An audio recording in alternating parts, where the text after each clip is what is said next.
গত ৬ মে বুধবার রাতে গোপালপুর উপজেলার চাতুটিয়া গ্রাম থেকে আমিনুল ইসলাম নামে এক সরকারি কর্মচারীর ঝুলন্ত মরদেহ উদ্ধার করে পুলিশ। তিনি উপজেলার সৈয়দপুর তহসিল অফিসের অফিস সহকারী হিসেবে কর্মরত ছিলেন।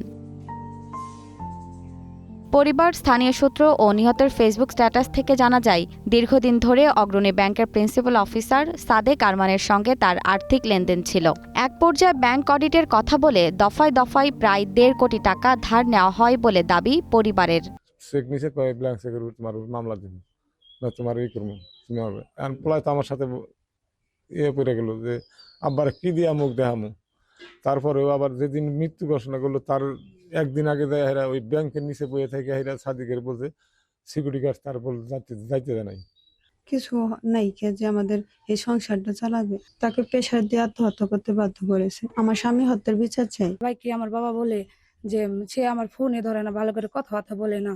তারপর আমার বাবা ভাইকে বলছে যে তুমি ওখানে যাওয়ার পরে দেখো তোমার কি বলে, টাকা দিবে না, এতগুলো টাকা আমরা কেমনি পরিশোধ করব। মৃত্যুর আগে নিজের ফেসবুক আইডিতে দেওয়া এক স্ট্যাটাসে আমিনুল ইসলাম অভিযোগ করেন, অভিযুক্ত ব্যাংক কর্মকর্তা অনলাইন জুয়ার সঙ্গে জড়িত ছিলেন।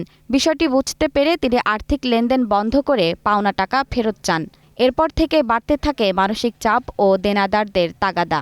আমাদেরও বিশেষ করে নোটিশ জারি করা, কোনো তথ্য, সরকারি কোনো তথ্য দিয়ে থাকলে ও আমাদের সরবরাহ করত। আমি যতটুকু পাচ্ছি কাজে বেশ মনোযোগী ছিল। যে জায়গায় চা পান করেছে ওই জায়গায় বলছে 8টা চা খেয়েছে, এক বস্তা বলছে এটাই আমার শেষ চা খাওয়া। এ ঘটনায় অভিযুক্ত ব্যাংক কর্মকর্তা সাদেক আরমানের বক্তব্য জানতে মুঠোফোনে একাধিকবার যোগাযোগের চেষ্টা করা হলেও তার সাড়া মেলেনি। কথা বলতে রাজি হননি ব্যাংকের ঊর্ধ্বতন কর্মকর্তা। এ ঘটনায় নিহতের পরিবার থানায় একটি মামলা দায়ের করেছে। তদন্ত শেষে প্রয়োজনীয় আইনগত ব্যবস্থা নেওয়ার কথা জানিয়েছে পুলিশ। ওইটা একটা মামলা হয়েছে 306 মামলা হয়েছে, ওটা আমরা দেখতেছি, দেখি গ্রেফতার করব। অনলাইন জুয়ার ভয়াল থাবা, 1.5 কোটি টাকার আর্থিক লেনদেন আর মানসিক চাপে নিভে গেল এক সরকারি কর্মচারীর জীবন। পেছনে রয়ে গেল অন্তঃসত্ত্বা স্ত্রী, অবুঝ সন্তান আর অসহায় একটি পরিবার। তাকে প্রেশার দিয়ে আত্মহত্যা করতে বাধ্য করেছে। আমার স্বামী হত্যার বিচার চাই। জেরিন জামান, গ্রিন নিউজ ডেস্ক।